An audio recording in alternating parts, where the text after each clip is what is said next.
ঈদ মানে আনন্দ, ঈদ মানে উৎসব, যেটা জীবন থেকে অনেক বছর আগে হারিয়ে গেছে। আসসালামু আলাইকুম। হ্যালো প্রিয় ভাইয়ের আপুরা, সকলে কেমন আছে? ঈদ মানে আনন্দ, ঈদ মানে উৎসব। প্রত্যেকটা মানুষের জীবনে যদি সেটা হয় ফলে পরিবার পরিজনের সাথে, ফ্যামিলির সাথে, ওটা আমার জীবন থেকে অনেক বছর ধরে চলে গেছে। অনেক বছর জীবন থেকে চলে গেছে। ঈদ মানে আনন্দ কি উৎসব আমি আজও কবে যে পরিবার পরিজনের সাথে ঈদ করছি আমি আজও জানি না, ওটা আমি ভুলে গেছি।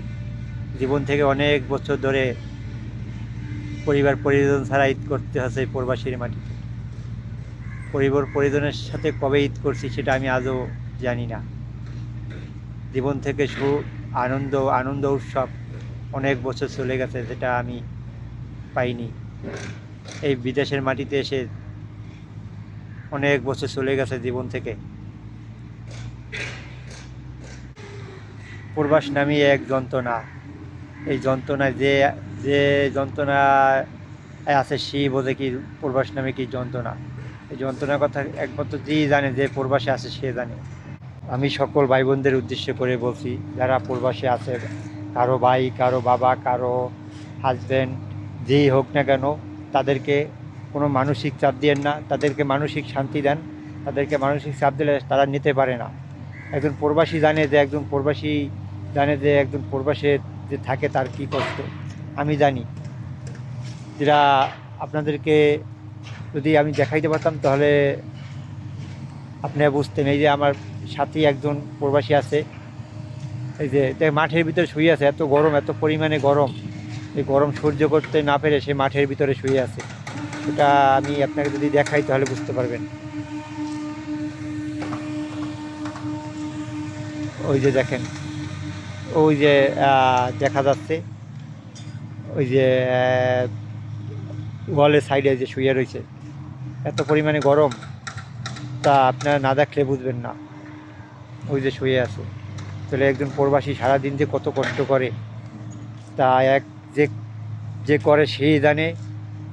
আর যে এক সৃষ্টিকর্তাই ভালো জানে যে একজন প্রবাসী সারাদিন কত কষ্ট করে। জীবন থেকে 15-16টা বছর চলে গেল আমার, আমি আজও পরিবার পরিজনের সাথে একসাথে ঈদ করতে পারি নাই। আর কবে পারবো সেটা আমি জানিও না। তো ঈদ মানে, সবাই বলে ঈদ মানে আনন্দ, ঈদ মানে উৎসব, ওটা জীবন থেকে হারিয়ে গেছে 15-16 বছর ধরে। ওটা আজও আমার জীবনে নাই। আর কবে আসবে সেটা আমি জানি না। এরকম অনেকও প্রবাসী, হাজারো প্রবাসী আছে জীবন থেকে অনেক অনেক বছর তার ঈদ মানে আনন্দ, ঈদ মানে উৎসব তার জীবন থেকে চলে গেছে। এরকম অনেক প্রবাসী আছে। এরকম অনেক ভাই বোন আছে, কারো ভাই, কারো বাবা, কারো কারো হাজব্যান্ড, এক একজন এক এক ধরনের লোক এরকম প্রবাসে পড়ে থাকে। বছরের পর বছর সংসারের মায়া, সংসারের এই গানি টানতে টানতে টানতে টানতে তার জীবন থেকে বছরের পর বছর শেষ হয়ে যায়। কথা না, পরিবার পরিজনের কথা ভেবে তার নিজের সুখ বিসর্জন সব মাটি মাটি করে দিতে হয়। সে সুখ বলতে কী আছে সেটা সে নিজেও জানে না। ধন্যবাদ সকলকে। যদি আমার কথায় কেউ ভুল ত্রুটি পান, সকলে ক্ষমা দৃষ্টিতে দেখবেন। আসলে আমি একজন প্রবাসী।